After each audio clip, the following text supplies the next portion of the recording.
یہ قرآن کا مقصد کیا ہے انسانیت کی زندگی میں آنے کا؟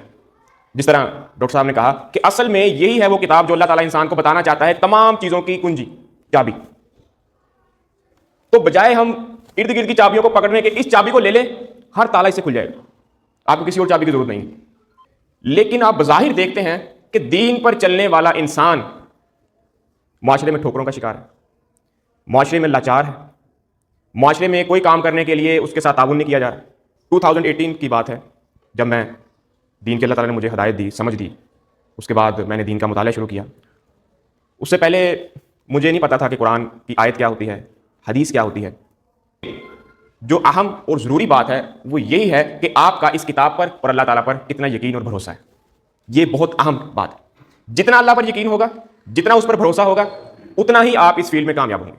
بظاہر بے شک ہو سکتا ہے کہ آپ ناکام ہو رہے ہوں. اسی چیز کو لے کر میں نے یہ فیصلہ کیا کہ اس قرآن کو آسان فہم میں ہی سمجھایا جائے. اگر ایک عام انسان کوئی تفسیر کا مطالعہ کرتا ہے، کوئی بھی تفسیر آپ لے لیں، تو بات کو سمجھ نہیں پائے گا، مشکل ہوتا ہے ایک عام انسان کے لیے. ایک اہل علم پڑھا لکھا شخص جس کو اردو سے واقف ہے، لیکن بعض اوقات الفاظ ایسے آ جاتے ہیں کہ ان کو الفاظ کی سمجھ نہیں آ رہی ہوتی کہ اس کا کیا مطلب بن رہا ہے.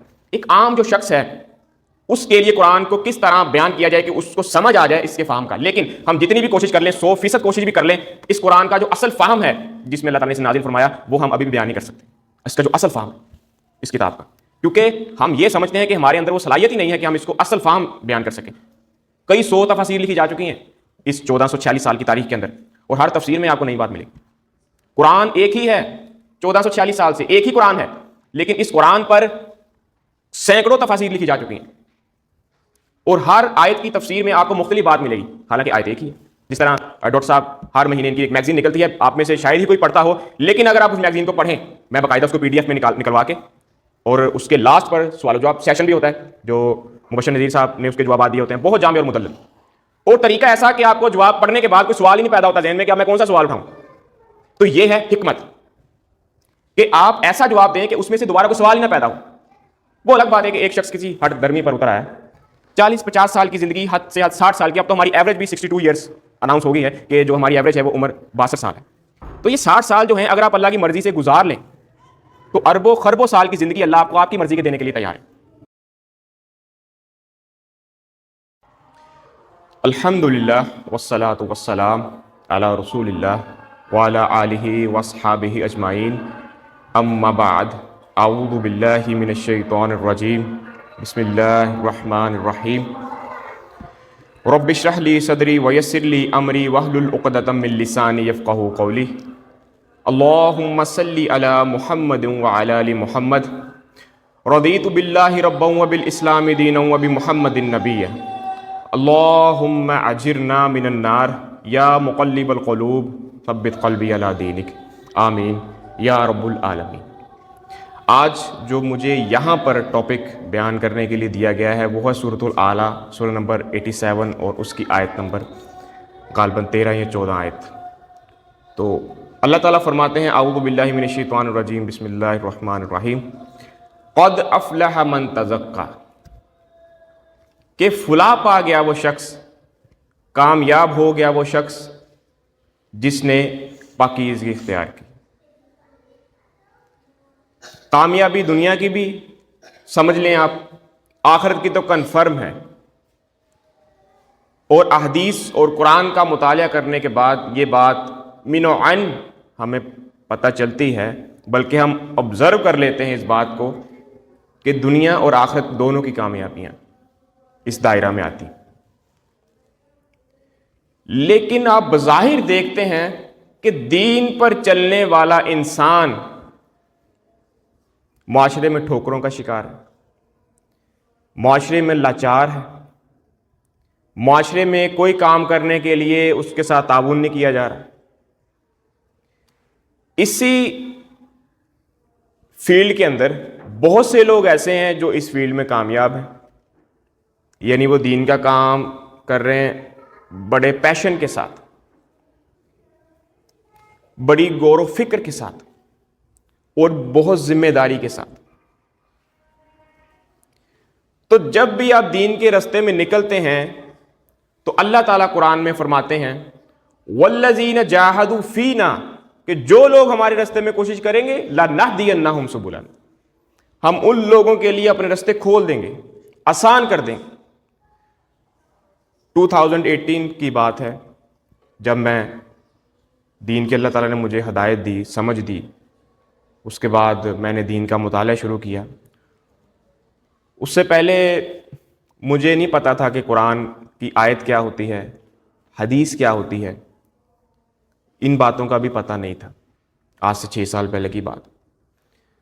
تو اللہ تعالیٰ نے ذہن کے اندر، دماغ میں پتہ نہیں ایسی کیا بات ڈال دی کہ میں نے جب دین کا مطالعہ شروع کیا تو چند ہی دنوں کے اندر، چند مہینوں کے اندر ہی، تو جب آپ اللہ تعالیٰ سے کوئی دعا کرتے ہیں اللہ آپ کی دعا فوراً قبول فرماتا ہے۔ ہمیشہ ایک دعا میں آپ کو یہاں پر ایک نصیحت کرتا ہوں کہ آپ اللہ سے دعا کریں کہ اے اللہ مجھے حکمت عطا فرما۔ بہت بڑی یہ دعا، آپ پورا قرآن بھی حفظ کر لیں ترجمے کے ساتھ، تفسیر پڑھ لیں اس کی، لیکن جب تک آپ کے پاس حکمت نہیں ہوگی آپ اس کو واضح نہیں کر سکتے، بیان نہیں کر سکتے، آپ اس کا فہم لوگوں کو سمجھا نہیں سکتے۔ تو میں اس کے بعد میں نے یہی سوچا کہ اب میں اس مشن پر کام کروں گا کہ لوگوں کو آسان فہم کے اندر میں اس قرآن کا تعارف کرواؤں، انتہائی آسان فہم کے اندر۔ اور ہم نے الحمدللہ سورۃ البقرہ شروع کی ہے اور اس کی اس دفعہ آیت نمبر 77 تک ہم نے کور کی ہے۔ تو الحمدللہ انتہائی آسان فہم کے اندر میں نے اس قرآن کو ڈیفائن کیا۔ 5 لیکچر میں نے ریکارڈ کروائے ہیں اس قرآن کے تعارف میں کہ یہ قرآن ہے کیا، اصل میں یہ کس لیے نازل کیا گیا، یہ قرآن کا مقصد کیا ہے انسانیت کی زندگی میں آنے کا۔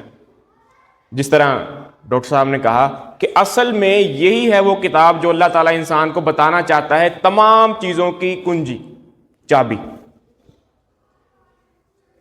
تو بجائے ہم ارد گرد کی چابیوں کو پکڑنے کے اس چابی کو لے لیں، ہر تالا اس سے کھل جائے گا، آپ کو کسی اور چابی کی ضرورت نہیں۔ لیکن جو اہم اور ضروری بات ہے وہ یہی ہے کہ آپ کا اس کتاب پر اور اللہ تعالیٰ پر کتنا یقین اور بھروسہ ہے۔ یہ بہت اہم بات ہے۔ جتنا اللہ پر یقین ہوگا، جتنا اس پر بھروسہ ہوگا، اتنا ہی آپ اس فیلڈ میں کامیاب ہوں گے۔ بظاہر بے شک ہو سکتا ہے کہ آپ ناکام ہو رہے ہوں، معاشرے میں ٹھوکریں کھانی پڑ رہی ہوں گھر والوں کی طرف سے آپ کو، لیکن اللہ کی بہت رحمت ہے، اللہ کا بہت شکر ہے کہ اللہ تعالیٰ نے مجھے گھر والوں کی پوری سپورٹ دی۔ گھر والوں کی طرف سے کبھی مجھے اس فیلڈ میں یعنی پریشانی کا سامنا کرنا نہیں پڑا۔ یعنی ہمارے درس قرآن کے لیے ہمارے گھر سے کھانا بنتا ہے، آج تک گھر والوں نے، یعنی جمعے والے دن گھر والوں کو پتہ ہوتا ہے کہ آج کھانا بننا ہے، میں نہ کہوں یا نہ کہوں وہ بنتا ہے، یعنی ان کی وہ ذمہ داری سمجھتے۔ اور اللہ کے فضل سے 2021 جولائی کو ہم نے یہ سلسلہ شروع کیا تھا اور بغیر کسی ناغے کے آج تک یہ ذمہ داری کے ساتھ چل رہا ہے۔ اور اللہ تعالیٰ قرآن میں فرماتے ہیں اِنَّا ہَدَيْنَاهُ السَّبِيلَ اِمَّا شَاكِرًا وَإِمَّا كَفُورًا، کہ ہم نے تمہیں رستہ دکھا دیا ہے، اب تم چاہے تو شکر گزاری کی روش اختیار کرو اور چاہے تو ناشکری کی۔ یہاں پر جتنے لوگ بھی بیٹھے ہیں میرے سمیت، ڈاکٹر صاحب بیٹھے ہیں، اللہ تعالیٰ نے ہم پر حق واضح کر دیا، ہمیں ہر چیز کی سمجھ آ گئی ہے، بلکہ اللہ تعالیٰ نے ہمیں یہاں تک پہنچا دیا ہے کہ اب ہم دوسروں کی اصلاح کرنے والے راستے پر چل رہے ہیں۔ اگر اب ہم ہی پیٹ پھیر لیں تو پھر ہمارا کیا بنے گا؟ کیا ہم نے کبھی اس پر غور و فکر کیا؟ آپ لوگ یہاں پر آئے ہیں، کچھ 40 کے قریب لوگ بیٹھے ہیں۔ جب ہم یہاں سے جائیں گے تو ہم یہاں سے کیا لے کر جائیں گے؟ کیا کوئی ایک آیت ہے جو آپ معاشرے میں جا کے بتا سکیں؟ نبی صلی اللہ علیہ وسلم نے فرمایا بلغوا انی ولو آیا، کہ میرا پیغام لوگوں تک پہنچاؤ بھلے ایک آیت ہی کیوں نہ ہو۔ خیرکم من تعلم القرآن وعلمہ، تم میں سے بہتر وہ ہے جو قرآن سیکھے اور آگے سکھائے۔ وَلَقَدْ يَسَّرْنَا الْقُرْآنَ لِلذِّكْرِ فَهَلْ مِن مُدَّكِرٍ، ہم نے اس ذکر کو، اس قرآن کو انتہائی آسان نازل کیا، کوئی ہے تم میں سے جو نصیحت حاصل کرے؟ لیکن ہمارے معاشرے میں کیا باتیں مشہور کر دی گئی کہ قرآن کو آپ پڑھ نہیں سکتے۔ اسی چیز کو لے کر میں نے یہ فیصلہ کیا کہ اس قرآن کو آسان فہم میں ہی سمجھایا جائے۔ اگر ایک عام انسان کوئی تفسیر کا مطالعہ کرتا ہے، کوئی بھی تفسیر آپ لے لیں، تو بات کو سمجھ نہیں پائے گا، مشکل ہوتا ہے ایک عام انسان کے لیے۔ ایک اہل علم پڑھا لکھا شخص جس کو اردو سے واقف ہے، لیکن بعض اوقات الفاظ ایسے آ جاتے ہیں کہ ان کو الفاظ کی سمجھ نہیں آ رہی ہوتی کہ یہ اس کا کیا مطلب بن رہا ہے. ایک عام جو شخص ہے اس کے لیے قرآن کو کس طرح بیان کیا جائے کہ اس کو سمجھ آ جائے اس کے فہم کا. لیکن ہم جتنی بھی کوشش کر لیں، 100% کوشش بھی کر لیں، اس قرآن کا جو اصل فہم ہے جس میں اللہ تعالیٰ نے اسے نازل فرمایا وہ ہم ابھی بھی بیان نہیں کر سکتے. اس کا جو اصل فہم ہے اس کتاب کا، کیونکہ ہم یہ سمجھتے ہیں کہ ہمارے اندر وہ صلاحیت ہی نہیں ہے کہ ہم اس کو اصل فہم بیان کر سکیں. کئی 100 تفاسیر لکھی جا چکی ہیں اس 1446 سال کی تاریخ کے اندر، اور ہر تفسیر میں آپ کو نئی بات ملے گی. قرآن ایک ہی ہے 1446 سال سے، ایک ہی قرآن ہے، لیکن اس قرآن پر سینکڑوں تفاسیر لکھی جا چکی ہیں، اور ہر آیت کی تفسیر میں آپ کو مختلف بات ملے گی، حالانکہ آیت ایک ہی ہے. تو قرآن کا جب میں نے تعارف ریکارڈ کروایا اس میں میں نے ڈیٹیل کے ساتھ قرآن اس چیز کو بیان کیا تھا کہ قرآن وہ کتاب، آپ 100 سال پیچھے چلے جائیں، اسٹیفن ہاکن جو انگریز سائنسدان تھا اس کی کوئی کتاب اٹھا لیں، چھوڑیں علامہ اقبال، ڈاکٹر اقبال کی کوئی کتاب اٹھا لیں، تو اس میں بھی آج میں آپ کو غلطی بتا سکتا ہوں کہ یہ غلطی 100 سال بعد واضح ہو گئی. بے شمار کتابیں پڑھی ہیں جن کو 100 سال بھی نہیں گزرے اور ان پر ان کی غلطی واضح ہوگی کتاب کی، لیکن یہ واحد کتاب ہے جو آج بھی ایسے کھڑی ہے. تو یہ معجزہ ہے اس کتاب کا. اور سب سے بڑی بات، یہ واحد کلام ہے جس کو اللہ تعالیٰ نے محمد صلی اللہ علیہ وسلم کے سینہ مبارک کے اوپر نازل کیا. تو یہ ساری ڈسکشن کرنے کا مقصود یہ تھا کہ آپ کو اس میدان میں لے کر آیا جائے کہ جس سے یہ پتہ چلے گا قد افلح من تزکا، کہ فلاح پا گیا وہ شخص جس نے پاکیزگی اختیار کی.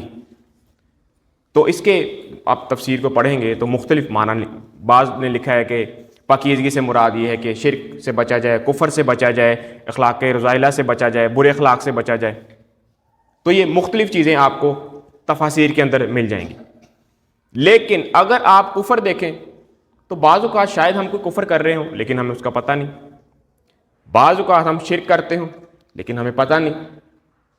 جان بوجھ کر کفر یا شرک کرنا، جس طرح حدیث کے اندر آیا کہ نبی صلی اللہ علیہ وسلم نے فرمایا کہ اب مجھے تم سے یہ ڈر نہیں ہے، جب آپ نے شہدائے احد کے قبرستان میں ان کے کھڑے ہو کر یہ بات ارشاد فرمائی کہ اب مجھے تم سے یہ خدشہ نہیں ہے کہ تم شرک کرو گے، بلکہ یہ خدشہ ہے کہ تم دنیا کی محبت میں پڑ جاؤ گے. تو جب دنیا کی محبت میں کوئی انسان پڑ جاتا ہے تو پھر کس طرح نفس کی پاکیزگی ہوگی؟ نفس تو مائل کرتا ہے انسان کو دنیا داری کی طرف، لیکن ہم نے گروتھ کرنی ہے اس نفس کی، اسے وہ سارا مٹیریل دینا ہے جو ہمیں دوبارہ اصل راستے پر لے کر آئے گا. وہ مٹیریل کیا ہے؟ یہ قرآن مجید،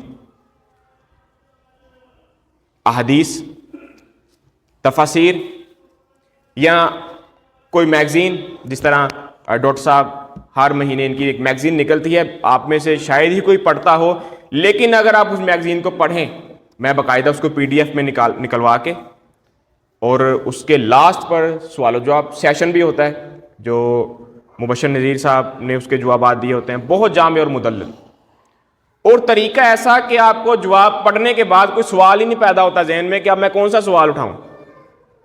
تو یہ ہے حکمت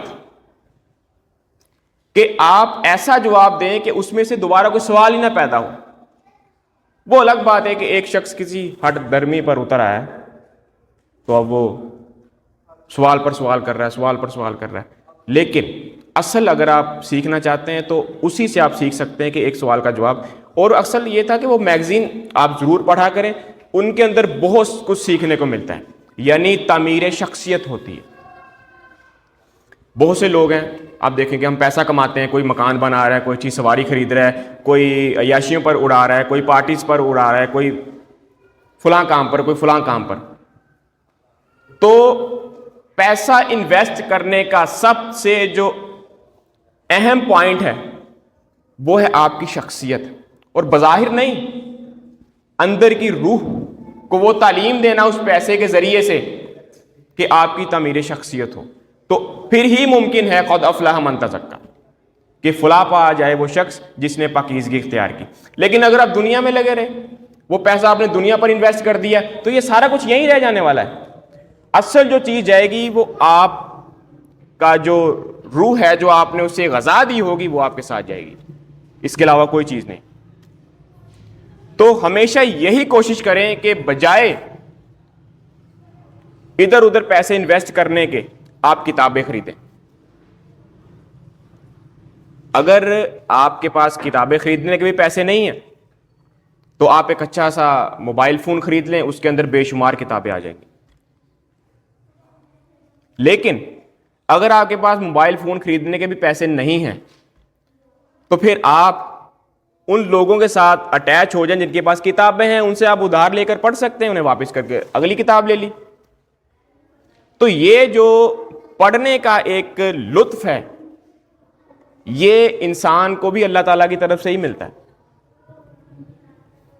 تو یہ ہر انسان کی قسمت میں نہیں ہے کہ کتابوں کو پڑھے.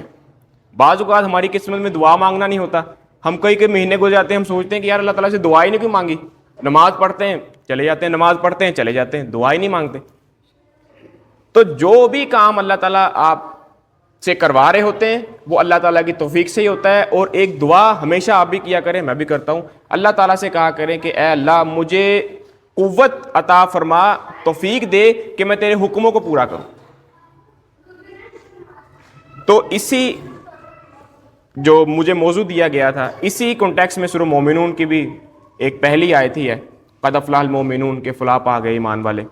تو قرآن مجید میں اس سورت کے جو اگلا جو موضوع ہے میں ضروری سمجھتا ہوں کہ ساتھ میں اسے بھی ڈسکس کروں, کیونکہ وہ تھوڑا سا میں اسے اہم سمجھتا ہوں دنیا داری کے حوالے سے, کیونکہ اللہ تعالیٰ نے اس میں چند باتیں ارشاد فرمائی ہیں جو انتہائی اہم اور ضروری ہیں. اللہ تعالیٰ نے فرمایا قد افلح من تزکا, فلاح پا گیا وہ شخص جس نے پاکیزگی اختیار کی, وذکر اسم ربہ فصلی, اور اپنے رب کا ذکر کیا اور نماز پڑھتا رہا. ذکر کرنے کا مقصد یہ نہیں کہ آپ زبان سے لگے رہیں لا الہ الا اللہ, استغفر اللہ, لا حول ولا قوت الا باللہ, یا حی یا قیوم برحمتک استغیث. یہ زبان کا ذکر نہیں ہے, یہ بھی زبان کا ذکر بھی آپ کریں, ہر وقت کریں, لیکن ذکر کی جو اصل شکل وہ نماز ہے. فوراً آگے بتا دیا گیا کہ نماز, اللہ کا ذکر کرو اور نماز پڑھو. لیکن ہم میں سے کتنے لوگ نماز پڑھتے ہیں؟ پوری دنیا میں 2.25 ارب کے قریب مسلمان ہیں, 90% نماز نہیں پڑھتے.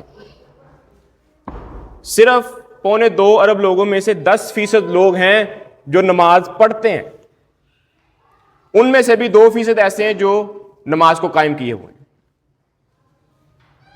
اور خشوع اور خضوع کے ساتھ تو میں پرسنٹیج آپ کو بتا نہیں سکتا, کہ شاید پوائنٹ کے ساتھ ہی لگے کہ جو خشوع اور خضوع کے ساتھ نماز کو ادا کرتے ہیں. ورنہ ہم نماز پڑھتے ہیں اور ہمیں پتہ نہیں ہوتا کہ ہم نے نماز بھی ادا کی ہے کہ نہیں کی, آتے ہیں اور ہم چلے جاتے ہیں. تو نماز کو اس طریقے پر ادا کرنا کہ اصل جو نماز کا مقصد ہے وہ حاصل ہو جائے, اصل یہی نماز ہے. تو اسی صورت میں آگے اللہ تعالیٰ نے فرمایا قد افلح من تزکا وذکر اسم ربہ فصلی بل تؤثرون الحیاۃ الدنیا والآخرۃ خیر وابقی. تم لوگ تو ایسے ہو کہ دنیا کی زندگی کو ترجیح دیتے ہو, حالانکہ آخرت بہتر ہے. دنیا کی زندگی کو ترجیح دینے کا مطلب یہ نہیں ہے کہ ہم دنیاوی کام کرنا چھوڑ دیں, دنیا کو ساتھ لے کر چلیں اور دین کے جو فرائض ہیں ان کو ادا کرتے رہیں. تو ایک جو عام مسلمان بھی ہے وہ بھی کامیاب ہو جائے گا جنت میں جانے کے لیے. کیونکہ اگر آپ یہ سمجھے بیٹھیں کہ ہم ہی جنت میں چلے جائیں گے تو ایسا ہرگز نہیں. جنت اللہ تعالیٰ نے ان لوگوں کے لیے تیار کی ہے جو اپنے آپ کو جنت کے لیے تیار کرتے ہیں, نہ کہ آپ کہہ لیں کہ ہم اپنی تیاری نہ کریں اور ہم جنت میں چلے جائیں گے. دنیا میں چھوٹی سے چھوٹی کامیابی حاصل کرنے کے لیے کتنی ایفرٹس پٹ کرنی پڑتی ہیں, کتنی جد و جہد کرنی پڑتی ہے, دن رات جاگنا پڑتا ہے, سوچنا پڑتا ہے, پریشان ہونا پڑتا ہے, صرف ایک چھوٹی سی کامیابی کے لیے انویسٹمنٹ کرنی پڑتی. لیکن اس کائنات کی سب سے قیمتی چیز ہدایت, آپ کیا سمجھتے ہیں کہ آپ کو ایسے ہی مل جائے گی؟ بلکہ اس کے لیے تو تن من دھن کی بازی لگانی پڑے گی. اور اگر آپ نہیں لگائیں گے اور اپنے آپ کو ایسے ہی چھوڑ دیں گے تو ٹھیک ہے، باقی لوگ بھی زندگی گزار رہے ہیں، آپ بھی گزارتے رہیں۔ اصل ہمارا معاشرے میں اگر آپ کہیں کہ ہم مسلمان سمجھتے ہیں، ایک اچھا انسان سمجھتے ہیں جس نے ٹوپی پہنی ہوئی ہے، جس کی شلوار ٹخنوں سے اوپر ہے، جس نے مسواک لگائی ہوئی ہے، داڑھی رکھی ہوئی ہے، ہم کہتے ہیں یہ اچھا مسلمان ہے، ہدایت یافتہ ہے۔ ہمارے ہاں ہدایت کا یہ کرائٹیریا ہے، لیکن ایسا نہیں ہے۔ ایک بغیر ٹوپی والا، بغیر داڑھی والا، شلوار ٹخنوں سے اوپر نہیں ہے، وہ بھی ہدایت یافتہ ہو سکتا ہے، ضروری نہیں ہے۔ لیکن ہم نے یہ کرائٹیریا بنا لیا کہ ہم نے ایک مخصوص لباس پہن لینا ہے اور ہم پھر ہدایت یافتہ۔ ہرگز ایسا نہیں، بلکہ ہدایت حاصل کرنے کے لیے آپ کو وہ سارے کام کرنے ہوں گے، بلکہ بڑھ کر جو آپ دنیا کی چھوٹی سے چھوٹی کامیابی کے لیے کرتے ہیں۔ اور یہ چھوٹی کامیابی نہیں، بڑی کامیابی۔ پھر اس کے علاوہ جو لوگ دنیا سے محبت کرتے ہیں، انہی آیات میں اللہ تعالیٰ نے بیان کیا کہ تم آخرت کو ترجیح نہیں دیتے بلکہ دنیا سے محبت کرتے ہو۔ اب دیکھیں کہ نبی صلی اللہ علیہ وسلم ایک دفعہ مدینہ کی گلیوں میں آپ گزر رہے تھے تو آپ نے ایک گندی جگہ پر ایک بکری کا گلا سڑا ہوا میمنہ دیکھا۔ آپ نے صحابہ کرام آپ کے ساتھ تھے رضی اللہ تعالیٰ عنہم اجمعین، آپ نے ان سے کہا کہ کیا تم میں سے کوئی ایک درہم کے بدلے اس بکری کے میمنے کو خریدے گا؟ تمام صحابہ نے کہا کہ نہیں یا رسول اللہ، ایک تو یہ مرا ہوا، اوپر سے پھر گلا سڑا ہوا بھی۔ وہاں پر نبی صلی اللہ علیہ وسلم نے فرمایا کہ جس طرح تمہارے نزدیک یہ بکری کا میمنا حقیر ہے، اللہ کے ہاں دنیا اور جو کچھ دنیا کے اندر ہے اس سے بھی زیادہ حقیر ہے، جس کو آج ہم لوگ اوڑھنا بچھونا بنائے بیٹھے۔ آخرت کی ہمیں کوئی فکر ہی نہیں ہے۔ ہم آتے ہیں درس کے اندر آتے ہیں، ہم درس سنتے ہیں اور چلے جاتے ہیں۔ بعض کا مقصد ہوتا ہے درس سننا، بعض کا مقصد ہوتا ہے کوئی اور کام۔ تو ایسا نہیں ہونا چاہیے، بلکہ جو بات آپ نے سنی ہے اس پر غور و فکر کریں کہ بھائی اصل میں ماجرا ہے کیا، ہم کون سی دنیا میں جی رہے ہیں، ہم ریئلٹی میں آ کر دیکھیں۔ یہ آپ لوگ آئے ہیں ٹائم نکال کر، میں بھی اتنی دور سے یہاں پر آیا، وقت نکال کر آئے تو، لیکن اگر آپ یہاں سے کچھ لے کر نہیں جاتے، کچھ سیکھ کر نہیں جاتے تو کیا فائدہ میرے آنے کا اور آپ کے آنے کا؟ کیا فائدہ یہاں پر یہ تعلیم و تزکیہ پروگرام اناؤنس کرنے کا؟ کیا فائدہ؟ بدبخت ہیں پھر ہم لوگ کہ ہم لوگ یہاں سے کچھ سیکھ کر نہ جائیں۔ ہمیں کچھ، یعنی میں نے جیسے پہلے بتایا کہ ضروری نہیں ہے کہ آپ اب داڑھی رکھ لیں اور ٹوپی رکھ لیں اور مسواک رکھ لیں تو پھر ٹھیک ہے جی درس پر گیا تھا، ہاں ہدایت اللہ تعالیٰ نے دے دی۔ یہ ضروری نہیں ہے۔ ضروری یہ ہے کہ غور و فکر کریں کہ آپ کیا کیا خرابیاں پیدا کر رہے تھے، اب جو آپ نے درست کرنی۔ کم از کم ڈیلی قرآن کی ایک آیت پڑھ لیں، دیکھ لیں کہ اس کے اندر میرے اوپر تو نہیں فٹ ہو رہی، کوئی ایسی بات تو نہیں ہے۔ ضروری نہیں ہے کہ آپ نے قرآن مجید کے اندر ہی وہ آیت پڑھنی ہے، اب تو موبائل کے اندر قرآن مجید موجود ہے۔ اور پھر ہمارے یہاں یہ بھی بات ضروری قرار دے دی گئی کہ وضو ہونا چاہیے پھر ہی آپ قرآن کو پڑھ سکتے ہیں۔ نہیں، ایسی بات نہیں ہے، آپ قرآن کو جب مرضی پڑھ سکتے ہیں، بغیر وضو کے پڑھ سکتے ہیں، لیکن آپ ناپاک نہ ہو۔ بہتر یہی ہے کہ آپ وضو کر کے قرآن کو اٹھائیں۔ اس کی عربک اگر آپ نے پڑھنی ہے تو بہتر ہے کہ وضو کر کے پڑھیں، لیکن اگر آپ نے اردو پڑھنی ہے، تفسیر پڑھنی ہے تو وضو کی ضرورت ہی نہیں ہے۔ آپ پڑھیں، مطالعہ کریں، آپ کام کے اوپر ہیں، آپ کو 10 منٹ آدھا گھنٹہ فرصت ملتی ہے تو آپ قرآن کا مطالعہ کریں۔ جتنا آپ قرآن کے ساتھ جڑے رہیں گے اللہ تعالیٰ کے ساتھ جڑے رہیں گے، جتنا آپ قرآن کو چھوڑ دیں گے تو اللہ تعالیٰ پھر آپ کو چھوڑ دے گا، پھر دنیا میں آپ لگے رہیں گے۔ تو نبی صلی اللہ علیہ وسلم نے فرمایا کہ دنیا کی جو زندگی ہے اور اس دنیا میں جو کچھ ہے یہ اللہ کے ہاں اس بکری کے میمنے سے بھی زیادہ حقیر ہے۔ اور صحیح مسلم کے اندر ایک حدیث ہے کہ نبی صلی اللہ علیہ وسلم نے فرمایا کہ اگر تم میں سے کوئی شخص سمندر میں اپنی انگلی ڈبوئے اور جب اس انگلی کو باہر نکالے تو جو اس انگلی کے ساتھ لگا ہوگا وہ دنیا کی زندگی ہے، اور جو اس کے سامنے سمندر ہے انفینٹ آخرت کی زندگی۔ تشبیہ دیکھ لیں اللہ تعالیٰ نے کیا دی دنیا اور آخرت کی زندگی کے متعلق۔ تشبیہ بھی یہ دے دی کہ سمندر میں انگلی ڈبونے کے بعد کتنا پانی آ جائے گا؟ 1 یا 2 قطرے آئے گا۔ پورے سمندر میں سے 1 یا 2 قطرے نکالنے سے کیا فرق پڑتا ہے؟ 0.00 بھی کر لیں تو یہ سلسلہ ختم نہیں ہونے والا۔ تو اللہ تعالیٰ نے کہا کہ یہ ہے دنیا کی زندگی، اور آخرت کی زندگی اربوں خربوں سال کی، 40-50 سال کی زندگی، حد سے حد 60 سال کی. اب تو ہماری ایوریج بھی 62 ایئرس اناؤنس ہو گئی ہے کہ جو ہماری ایوریج ہے وہ عمر 62 سال ہے. تو یہ 60 سال جو ہیں اگر آپ اللہ کی مرضی سے گزار لیں تو اربوں خربوں سال کی زندگی اللہ آپ کو آپ کی مرضی کے دینے کے لیے تیار ہے. لیکن صرف یہ 60 سال آپ کو اللہ کی مرضی سے گزارنے پڑیں گے. کرنا کچھ بھی نہیں ہے، نماز پڑھنی ہے، روزہ رکھنا ہے، زکوٰۃ کے اہل ہیں زکوٰۃ دینی ہے، اخلاقیات کو بہتر کرنا ہے، معاشرے میں اپنے دعوت کا کام کرنا ہے، بس. یہ کون سا کوئی مشکل کام ہے؟ لیکن ہم نے اسے پہاڑ بنا لیا اپنے سر کے اوپر. پتہ نہیں یہ کیا کام ہے، یہ تو ہے ہی مولویوں کا کام. ٹھیک ہے، مولوی ہم نے کہہ لیں کہ بھرتی کر لیے، دین کے ٹھیکیدار ان کو بنا دیا، ان کی تنخواہیں لگا دیں کہ یہ تو مولویوں کا کام ہے، یہ تو ہمارا کام ہی نہیں ہے، ہم نے دنیا کا کام کرنا. تو یہ ہر فرد کا کام ہے دعوت کا کام کرنا. قرآن مجید میں سورہ آل عمران کے اندر آیا کہ تم بہترین امت ہو، تم لوگوں کو نیکی کا حکم کرتے ہو اور برے کاموں سے روکتے ہو. پہلے یہی کام یہودیوں کو دیا گیا تھا، اور سورۃ البقرہ میں اللہ تعالیٰ نے 10 رکوعات شروع میں ہی 10 رکوع یہودیوں کے اوپر ہی ذکر کیا، ان کی خرابیاں بیان کی کہ یہی کام پہلے یہودیوں کو دیا گیا تھا، انہوں نے پورا نہیں کیا، اب تمہیں دیا جاتا ہے. اگر ہم پورا نہیں کریں گے کام تو پھر ہم پر بھی وہی سارا غضب، وہی ساری پھٹکار پڑے گی. کتنے لوگ ہیں جو دعوت کا کام کر رہے ہیں؟ کتنے لوگ ہوں گے؟ میں کہتا ہوں کہ 100 میں سے ایک بھی نہیں آپ بتا سکتے. میں آپ کو حقیقت، ریالٹی بتانے لگا ہوں. ریالٹی، ہمارے دعوت کا کام صرف دکھاوا بازی رہ گیا. بس مقررین جو ہیں وہ بھی بس دکھاوے بازی کے لیے، اور جو پروگرام اناؤنس کرتے ہیں اللہ ماشاءاللہ چند لوگوں کے، سب دکھاوا ہو رہا ہے. ہمارے گاؤں میں ایسا ہو رہا ہے. ہم جمعے والے دن پروگرام کرتے ہیں عشاء کے بعد، ہر جمعے ہوتا ہے. جیسے میں نے پہلے بتایا کہ 3 سال میں الحمدللہ ایک بھی ناغہ نہیں. ہمارے مقابلہ کے اوپر اہل حدیث نے اپنی مسجد کے اندر پروگرام اناؤنس کیا اور ہمارے لوگوں کو انہوں نے کھینچنے کی کوشش کی. ہمارے دوستوں نے ہمیں بتایا کہ ہمیں وہ 3-3 4-4 دفعہ ہفتے میں کہتے ہیں کہ آپ نے ادھر آنا ہے، ادھر آنا ہے، ادھر نہیں جانا. میں نے اپنے دوستوں سے کہا کہ ہم نے کسی کو نہیں کہنا، جو جاتا ہے اسے جانے دیں ایک دفعہ. تو ہم 8 سے 10 لوگ رہ گئے. لیکن الحمدللہ اللہ کے فضل سے وہ کام ہم پہلے سے زیادہ پیشن کے ساتھ کر رہے ہیں.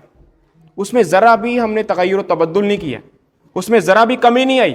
زیادہ پیشن کے ساتھ کام ہو رہا ہے. بلکہ ہم نے اب جمعے کے علاوہ سنڈے کو بھی اناؤنسمنٹ کر دی ہے کہ ہم سنڈے کو بھی نائٹ پروگرام کریں گے، کہ جو لوگ جمعے کو اس وجہ سے نہیں آ سکتے کہ ہم ادھر جاتے ہیں تو ان کے پاس بہانہ ہے، تاکہ یہ بہانہ ان کا ختم کر دیں. تو آج ہمارا الحمدللہ نائٹ پروگرام ہے سنڈے کو. تو جب آپ اللہ تعالیٰ کے راستے میں کوئی کام کرتے ہیں، پھر یہ پریشانی والا معاملہ نہیں ہوتا کوئی کہ آپ نے اب پریشان ہو جانا ہے کہ پتہ نہیں کیا ہو جائے گا. اس میں پریشانی آنی ہی آنی ہے. اگر پریشانی نہیں آئے گی تو پھر آپ سوچیں کہ یار کیا اس کا مطلب میں کوئی کام صحیح نہیں کر رہا، کوئی خرابی پیدا ہو رہی ہے اس کے اندر. پریشانی کو کیوں نہیں آ رہی؟ پریشانی آنی چاہیے. پریشانی آئے گی تو آپ کو پتہ چلے گا کہ ہاں میں یہ کام اب صحیح کر رہا ہوں. میرے دوست مجھے کہتے تھے کہ عامر بھائی آپ نا بہت زیادہ سخت ہیں دوستوں کے اوپر. آپ کو جب کہا جاتا ہے کہ پروگرام تھوڑا سا ڈیلے کر لیں، فرائیڈے کے بجائے سیٹرڈے کر لیں یا سنڈے کر لیں، تو آپ کیوں نہیں کرتے؟ ایک دفعہ میں نے دوستوں کے اصرار پر ایسا کر لیا اور ان سے میں نے یہ کمٹمنٹ کروا لی کہ نیکسٹ ایسا نہیں ہوگا. سب نے کہا کہ ٹھیک ہے. ہم لوگوں نے وہ پروگرام مس کر دیا. لیکن اس کے باوجود جب ہم لوگ جہاں پر گئے تھے وہاں سے واپس آئے تو میں نے پھر دوستوں کا نے وہاں پر اکیڈمی میں جمع کیا اور ان کو میں نے چائے پلائی تاکہ پتہ چلے کہ ہاں آج بھی پروگرام درس تو نہیں ہوا لیکن دوست بیٹھے تھے. اس نے کہا عامر بھائی آپ اتنا سخت کیوں ہیں؟ تو اس سے پہلے تو میں یہی سمجھ رہا تھا کہ ہاں شاید میں سخت ہوں.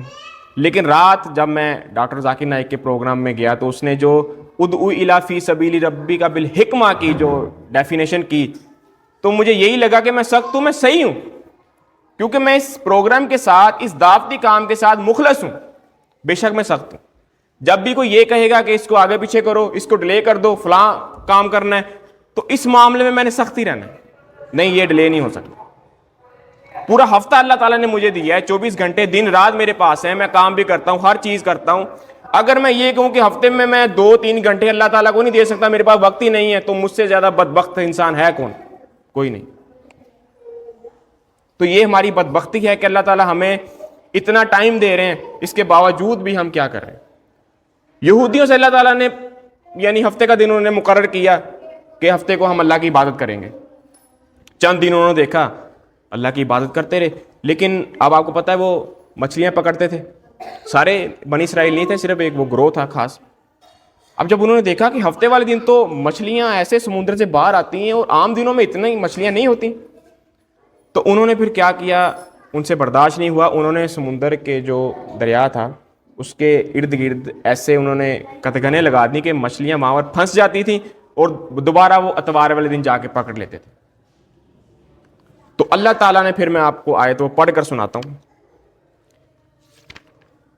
اللہ تعالیٰ نے فرمایا وَلَقَدْ عَلِمْتُمُ الَّذِينَ اعْتَدَوْا مِنْكُمْ فِي السَّبْتِ، اور تمہیں ان لوگوں کا علم ہے جو ہفتے کے دن میں حد سے بڑھ گئے تھے۔ فَقُلْنَا لَهُمْ كُونُوا قِرَادًا خَاسِئِينَ، تو ہم نے حکم دیا کہ تم سب ذلیل بندر بن جاؤ۔ ہمارے لیے اسی طرح جمعے کا دن ہے، اور میں دیکھتا ہوں، میں حیران ہوتا ہوں کہ جمعے کے دن لوگوں کے کان پر جوں تک نہیں رینگتی، ادھر خطبہ ہو رہا ہے، لوگ اپنے کاروبار میں لگے ہوئے۔ حالانکہ سورۃ جمعہ کے اندر واضح حکم آ گیا کہ جب اللہ تعالیٰ جب جمعے کے لیے اذان کہہ دی جائے تو اللہ تعالیٰ کے ذکر کی طرف لپکو اور خرید و فروخت کو چھوڑ دو، لوگوں کے کان پر جوں تک نہیں رینگتی۔ تو نبی صلی اللہ علیہ وسلم نے فرمایا کہ منافق یا مومن کے لیے منافق یا کافر کے لیے بڑے سے بڑا گناہ بھی ایسا ہے کہ جیسے کسی نے اس کے ناک پر مکھی بیٹھی تھی اور اس نے اڑا دی، اور مومن کے لیے چھوٹے سے چھوٹا گناہ بھی ایسا ہے جیسے اس کے سر پر کسی نے پہاڑ رکھ دیا۔ ہم اتنے بڑے گناہ کر رہے ہیں تو ہم یہی پھر کہیں گے کہ اللہ تعالیٰ نے اب ہمارے دل پر مہر ہی لگا دی۔ دنیا داری میں اگر آپ جتنا پھنسیں گے، یہ ایسی دلدل ہے، بعض اوقات آپ نے ڈسکوری کے اوپر، نیشنل جیوگرافی کے اوپر یہ دیکھا ہوگا کہ وہ جنگلات میں ایک ایسی دلدل ہوتی ہے کہ جب کوئی جانور اس کے اندر آ کے پھنستا ہے تو وہ جتنا باہر نکلنے کی کوشش کرتا ہے اتنا اس میں دھنستا جاتا ہے۔ تو ہم دنیا کے اندر جتنا پھنسیں گے، جتنا اس کے اندر اس کے ساتھ دلچسپی لگائیں گے، اتنا ہی ہم اس میں پھنسیں گے۔ ایک حدیث ہے ابو موسیٰ اشعری رضی اللہ تعالیٰ عنہ، میں نے اس حدیث کو صرف زندگی میں ایک بار ہی پڑھا ہے اور دوبارہ آج تک میں اسے بھولا نہیں، اور یہ 2 احادیث ہیں کہ ابو موسیٰ اشعری اس کے راوی ہیں کہ نبی صلی اللہ علیہ وسلم نے فرمایا کہ جب کوئی انسان دنیاوی کاموں میں لگ جاتا ہے تو اللہ تعالیٰ اس کے دنیاوی کام بکھیر دیتا ہے کہ لگے رہو اب، اور جب کوئی شخص دین کے کام میں لگتا ہے تو پھر اللہ تعالیٰ اس کے دنیاوی کام سمیٹ دیتا ہے۔ ہوتے دنیاوی کام اتنے ہی جتنے پہلے تھے، لیکن اللہ تعالیٰ کی تائید، اللہ تعالیٰ کی مدد اس میں شامل ہو جاتی۔ میرے دوست مجھے کہتے ہیں کہ عامر بھائی یار آپ پڑھتے بھی ہیں، آپ کام بھی کرتے ہیں، آپ درس بھی کرتے ہیں۔ میں کہتا ہوں کہ یہ حدیث تو میں نے پلے باندھی ہوئی ہے کہ کام میرے سب دوستوں سے زیادہ ہیں، لیکن اس کے باوجود مجھے پتہ ہی نہیں چلتا کہ یار میرے کام ہو کیسے رہے۔ تو اللہ تعالیٰ کی مدد، اللہ تعالیٰ کی تائید اس میں شامل ہے۔ پہلی چیز جو میں نے بتائی، توکل، اللہ تعالیٰ پر توکل اندھا ہونا چاہیے۔ جیسے ڈاکٹر اسرار رحمہ اللہ کہا کرتے تھے کہ اللہ پر توکل ایسا ہونا چاہیے کہ اگر آپ کی جیب میں پیسے ہیں تو آپ تو مطمئن ہیں، لیکن اگر آپ کی جیب میں پیسے نہیں ہیں آپ تب بھی مطمئن رہیں کہ اللہ میرے ساتھ ہے۔ ایک تو انسان کو پتا ہے میری جیب میں 10-15 ہزار روپے ہیں، میں مطمئن ہوں، ہاں ٹھیک ہے، لیکن جب جیب میں پیسے نہیں ہوں اور پیسوں کی ضرورت ہو تب بھی مطمئن رہیں کہ اللہ میرے ساتھ ہے۔ جس نے مصیبت بھیجی ہے وہ مجھ سے اس مصیبت کو ٹال بھی سکتا ہے۔ تو دنیا داری کے متعلق اور آخرت کے متعلق بہت سی احادیث ہیں۔ ایک حدیث یہ بھی ہے کہ نبی صلی اللہ علیہ وسلم نے فرمایا کہ ابن آدم کہتا ہے کہ میرا مال میرا مال میرا مال۔ پھر آپ نے نبی صلی اللہ علیہ وسلم نے سورۃ التکاثر کی آیات تلاوت فرمائی، الہاکم التکاثر حتی زرتم المقابر، کہ لوگوں کو مال کی غفلت نے اندھا کر دیا یہاں تک کہ وہ قبروں میں چلے گئے۔ اندھا ہی ہوتا ہے انسان جب دنیا داری میں لگا رہتا ہے اور اچانک اس کو موت آ جاتی ہے اور وہ قبر میں چلا جاتا ہے، پھر بیٹھ کے سوچ رہا ہوتا ہے یہ میرے ساتھ ہوا کیا ہے. تو جس طرح ڈاکٹر صاحب نے کہا کہ یہ ایسا ایک میدان ہے، ایسا کمرہ امتحان ہے جس میں آپ کو صرف ایک ہی چانس ملتا ہے، اس کی کوئی سیپلی نہیں آنی، اس میں آپ نے کبھی فیل نہیں ہونا. فیل سے مراد یہ جو ہم دنیا داری میں فیل ہوتے ہیں اور سیپلی آتی ہے ہم دوبارہ دے دیتے ہیں، پاس ہو جاتے ہیں. اس میں ایسا نہیں ہونا، اس میں فیل ہے تو فیل ہی ہے، سیپلی آ گئی تو پھر سیپلی ہے آپ کی، دوبارہ کوئی چانس نہیں ہے. بلکہ اللہ تعالیٰ نے قرآن میں اتنے سخت الفاظ یوز کیے، اللہ تعالیٰ نے فرمایا کلا، ہرگز نہیں، اب ایسا نہیں ہو سکتا، تم دوبارہ دنیا میں نہیں جا سکتے. اللہ تعالیٰ کہہ سکتے تھے کہ نہیں، لیکن اللہ تعالیٰ نے کلا کا لفظ وہاں پر استعمال کیا کہ اب ایسا ہو ہی نہیں سکتا. پھر ایک حدیث ہے غالباً صحیح بخاری ہے مسلم کے اندر کہ نبی صلی اللہ علیہ وسلم نے فرمایا کہ مومن کے لیے دنیا جو ہے وہ قید خانہ ہے. قید خانہ، قید خانہ اس لحاظ سے نہیں ہے کہ آپ کو یہاں پر جیلوں میں بند کر دیں گے، بلکہ آپ کو چھوٹا چھوٹا کام کرنے سے پہلے سوچنا پڑے گا کہ اللہ تعالیٰ نے اس کے متعلق کیا حکم دیا ہے، میں نے یہ بزنس، یہ کاروبار شروع کیا، اللہ تعالیٰ کا کیا حکم ہے اس حوالے سے، میں یہ کام کرنے لگا ہوں، میں اللہ کا کیا حکم ہے. تو آپ نے چھوٹی چھوٹی بات کو آپ نے نٹی گٹیس میں پڑھنا ہے، جاننے کے لیے کہ میں کوئی غلط کام تو نہیں کر رہا، کہیں میں کاروبار غلط طریقے سے تو نہیں کر رہا. اس لحاظ سے، اس پوائنٹ آف ویو سے قید خانہ ہے مومن کے لیے دنیا، لیکن کافر کے لیے جنت ہے. آزادانہ گھوم رہا ہے، بے حیائی کر رہا ہے. تو ہم بھی اسی معاشرے میں رہتے ہیں، ہمیں پتہ ہے کہ لوگ کس قسم کی دلدل میں ڈوبے ہوئے ہیں. اگر آپ انہیں نکالنے کی بھی کوشش کرتے ہیں تو آپ یہ سوچتے ہیں ایک دفعہ کہ یہ اتنی گہرائی میں ڈوب چکا ہے کہ مجھے بھی ڈوبنا ہی پڑے گا اس کے اندر، پھر ہی میں اسے نکال سکتا ہوں. تو یہ واحد طریقہ ہے دعوت جو آپ لوگوں کو دے کر انہیں بچا سکتے ہیں اس دنیاوی محبت سے اور آخرت کا انہیں احساس دلا سکتے ہیں. اس سے پہلے جب میں نے یہاں پر لاسٹ تقریر کی تھی تو وہ فکر آخرت کے موضوع پر ہی تھی، وہ کسی وجہ سے ریکارڈنگ میں کوئی ایشو آ گیا تھا جس کی وجہ سے وہ ریکارڈ نہیں ہو پائی. تو اب چونکہ یہ بھی ٹاپک کچھ اس کے ریلیٹ ہی تھا، تو اصل تو ٹاپک یہ تھا کہ نفس انسان اگر پاکیزہ کر لے گا تو کس طرح فلاح پا سکتا ہے. تو میں نے اس دائرہ کے اندر ہی آپ کو رکھا ہے تاکہ تمام چیزیں جو ہیں آپ پر کھول کر واضح کر دی جائیں کہ نفس کی جو پاکیزگی ہے یعنی کس طرح وہ رکی ہوئی ہے، اس کی گروتھ نہیں ہو رہی. یہ ساری یہی ریزن ہے جو میں نے بیان کی. تو ان تمام چیزوں پر غور و فکر کریں اور جانیں کہ ایسا کیوں ہو رہا ہے. پھر نبی صلی اللہ علیہ وسلم نے فرمایا، صحیح مسلم کے اندر یا صحیح بخاری کے اندر حدیث ہے کہ 3 ہی دوست ہیں انسان کے، لیکن ان میں سے ایک دوست ایسا ہے جو اس کے ساتھ قبر میں جائے گا اور 2 دوست جو ہیں اس کے وہ باہر ہی رہ جائیں گے. ایک دوست جو قبر میں جائے گا وہ ہے اس کے اعمال، اور جو مال اور جو اولاد ہے وہ 2 دوست اس کے باہر ہی رہ جائیں گے، وہ اس کے ساتھ نہیں جائیں گے. اور انسان دیکھیں کہ کس طرح مغل کے پیچھے پڑا ہوا ہے اور اولاد کے لیے کیا کچھ کر رہا ہے. اولاد کی خواہش پوری کرنے کے لیے وہ حلال حرام کی تمیز نہیں کر رہا، حالانکہ اللہ تعالیٰ چاہتے تو انسان کو جو مرضی، مسلمان کو جو مرضی اللہ تعالیٰ دے دیں، لیکن اللہ تعالیٰ مسلمان کا ٹیسٹ لیتا ہے اس دنیا کے اندر، ہر قدم پر اس کا ٹیسٹ لیتا ہے. قرآن مجید میں ایک آیت ہے سورہ زخرف کی، اشارہ کر دو. قرآن مجید کی ایک آیت ہے سورہ زخرف، شاید قرآن مجید کی 43 نمبر سورت ہے.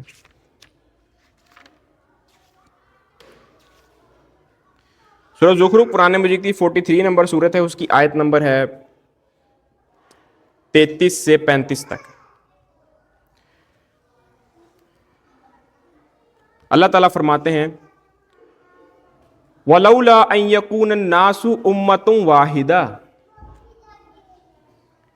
کہ اگر اللہ تعالیٰ فرماتے ہیں کہ ہمیں اس چیز کا ڈر نہ ہوتا کہ سارے لوگ ہی کافر ہو جائیں گے یا کافروں کی طرح بن جائیں گے، لَجَعَلْنَا لِمَن يَكْفُرُ بِالرَّحْمَنِ لِبُيُوتِهِمْ سُقُفًا، تو ہم جو لوگ کافر ہیں ان کے گھروں کو چاندی کے بنا دیتے، من فضہ، اور ان کے گھروں کے جو دروازے ہیں وہ بھی چاندی کی بنا دیتے. وَمَعَارِجَ عَلَيْهَا يَظْهَرُونَ، اور وہ اپنے گھروں میں جہاں پر تکیے لگا کر بیٹھتے ہیں اور ان کے گھروں کی سیڑھیاں جو ہیں وَلِبُيُوتِهِمْ أَبْوَابٌ سُرُرٌ عَلَيْهَا يَتَّقِيُونَ، اور ان کے گھروں کی سیڑھیاں جو ہیں ہم وہ بھی چاندی کی بنا دیتے. وَزُخْرُفًا، یہی وہ لفظ ہے جس کی وجہ سے اس سورت کا نام بھی زخرف ہے. اور یہ ساری چیزیں اللہ تعالیٰ فرماتے ہیں کہ ہم سونے کی بنا دیتے اگر ہمیں اس چیز کا ڈر نہ ہوتا کہ کافروں کی یہ شان و شوکت والی زندگی دیکھ کر سارے ہی کافر نہ ہو جائیں. اللہ تعالیٰ تو سب کچھ دینے کے لیے انسان کو تیار تھا، لیکن وہ مومن کو یہ سارا کچھ نہیں دینا چاہ رہا. ابھی کافر کا تو سارا کچھ یہی ہے لیکن مومن کا نہیں. مومن کی آخرت جہاں پر اللہ تعالیٰ سارا کچھ دے گا. وَإِن كُلُّ ذَلِكَ لَمَّا مَتَاعُ الْحَيَاةِ الدُّنْيَا وَالْآخِرَةُ عِندَ رَبِّكَ لِلْمُتَّقِينَ، لیکن تم جو ہے وہی بات آ گئی، دنیا کی زندگی کو ترجیح دیتے ہو لیکن اللہ کے ہاں متقین کے لیے تو آخرت ہی ہے. اور جو ہم سورۃ اعلیٰ ہم نے پڑھی ہے اس میں بھی اللہ تعالیٰ فرماتے ہیں کہ یہی بات ہے جو صحف ابراہیم و موسیٰ کے صحائف میں بھی موجود تھی کہ دنیا کی زندگی جو ہے وہ عارضی ہے اور پرماننٹ جو زندگی ہے وہ آخرت کی زندگی ہے. یہی باتیں پہلے صحائف میں بھی موجود تھیں اور اس قرآن مجید کے اندر بھی. تو اللہ تعالیٰ سے دعا ہے کہ ہم نے جو بھی پڑھا یا سنا، سب سے پہلے مجھے، اس کے بعد آپ کو، اس کے بعد جو بھی یہ باتیں سنیں، اللہ تعالیٰ انہیں ان پر عمل کرنے کی توفیق عطا فرمائے. وما علینا الا البلاغ المبین وآخر دعوانا ان الحمد للہ رب العالمین.